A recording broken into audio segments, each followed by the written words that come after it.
പ്രധാനമന്ത്രി നരേന്ദ്രമോദി ഇന്ന് വൈകിട്ട് വാരണാസിയിലെത്തും. നാമനിർദ്ദേശ പത്രിക സമർപ്പണത്തിന് മുന്നോടിയായി പ്രധാനമന്ത്രി ഇന്ന് മണ്ഡലത്തിൽ റോഡ് ഷോ നടത്തും. 5 ലക്ഷത്തോളം ആളുകൾ റോഡ് ഷോയുടെ ഭാഗമാകും. നാളെയാണ് പ്രധാനമന്ത്രി പത്രിക സമർപ്പിക്കുക. ബീഹാറിലെ തെരഞ്ഞെടുപ്പ് യോഗങ്ങൾക്ക് ശേഷം വൈകുന്നേരം 4 മണിയോടെ പ്രധാനമന്ത്രി നരേന്ദ്രമോദി വാരണാസിയിലെത്തും.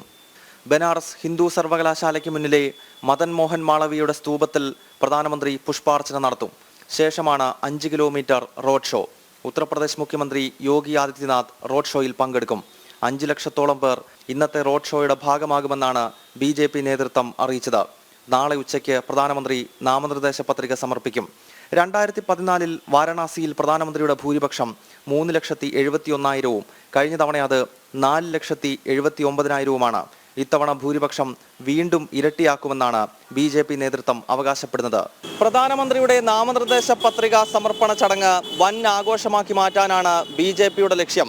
കേന്ദ്ര ആഭ്യന്തരമന്ത്രി അമിത്ഷായും പ്രതിരോധ മന്ത്രി രാജ്നാഥ് സിംഗും ദേശീയ അധ്യക്ഷൻ JP നഡ്ഡയും BJP അധികാരത്തിലിരിക്കുന്ന സംസ്ഥാനങ്ങളിലെ മുഖ്യമന്ത്രിമാരും വാരണാസിയിലേക്ക് എത്തുന്നു. കാശിയിൽ നിന്ന് ഉണ്ണി കെ വാര്യർക്കൊപ്പം ഗൗതം അനന്തനാരായണൻ, ജനം.